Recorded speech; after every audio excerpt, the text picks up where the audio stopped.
Bonjour chers tous, Adelaide Oufoué-Boigny, Raquel Jackson, Kanga Massano, Adelaide Efrazi, journaliste exilée de la Côte d'Ivoire, réfugiée politique ici au Maroc, plaignante à la Cour pénale internationale pour des charges déjà connues par le Conseil des jurés.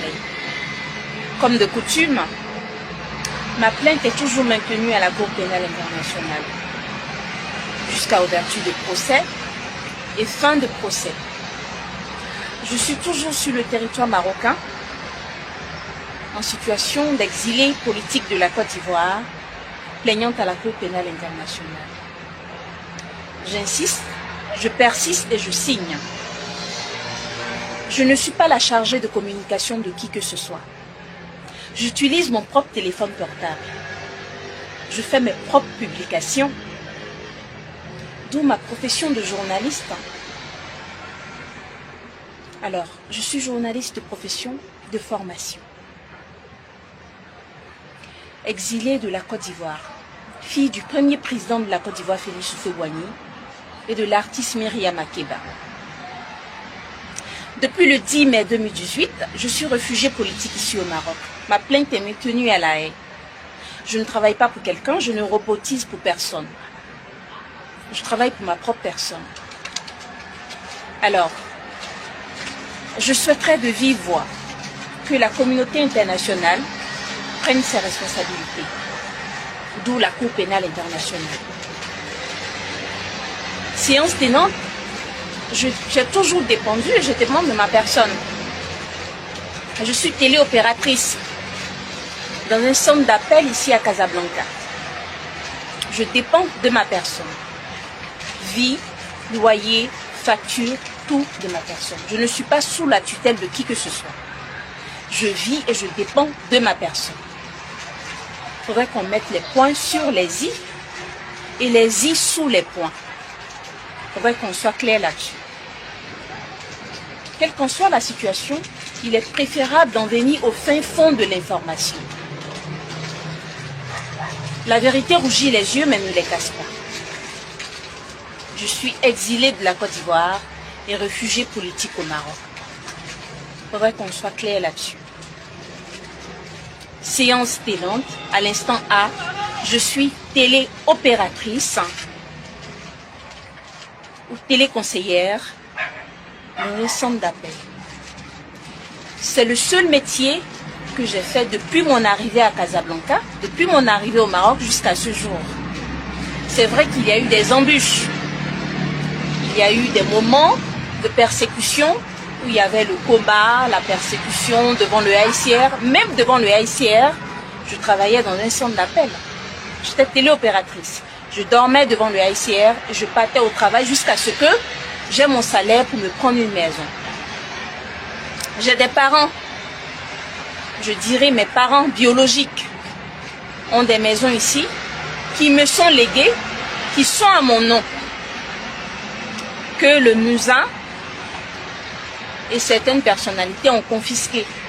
J'ai des biens qui sont à mon nom, mentionnés avec mon nom en grand caractère.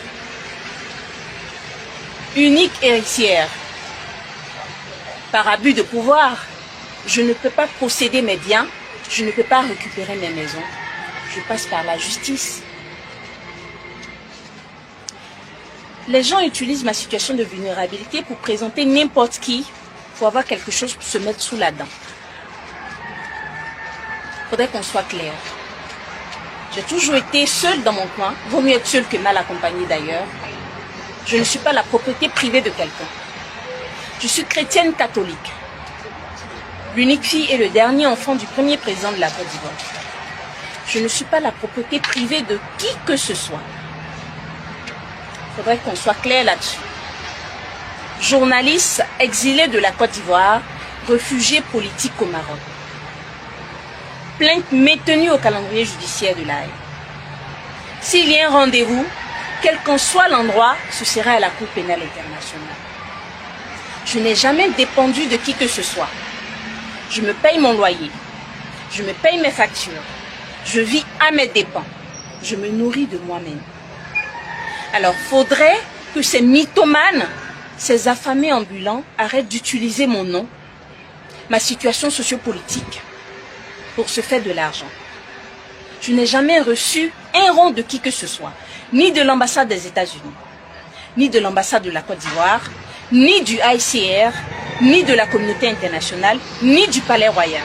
Marocain, bien sûr, et même anglophone. Que toutes ces personnes mythomanes qui utilisent mon nom arrêtent d'utiliser mon nom à mauvais escient. Il faudrait qu'on se dise les vérités. Au grand jamais, je ne vais changer ou vendre mon identité à qui que ce soit. Je suis assez claire et ferme là-dessus. Ma plainte à la Cour pénale internationale est maintenue. Alors, je me comporte comme une réfugiée.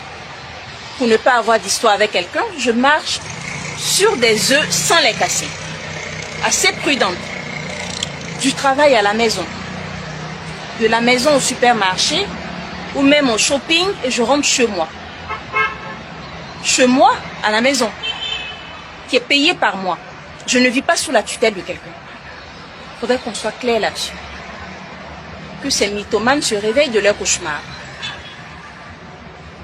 Alors, pour clore mes propos, je souhaiterais souligner, bien sûr, le maintien de ma plainte à la Cour pénale internationale, qui ne sera jamais retirée jusqu'à ouverture et fin de procès. Justice, justice, justice triomphera. Sur ce, à bon attendeur, salut.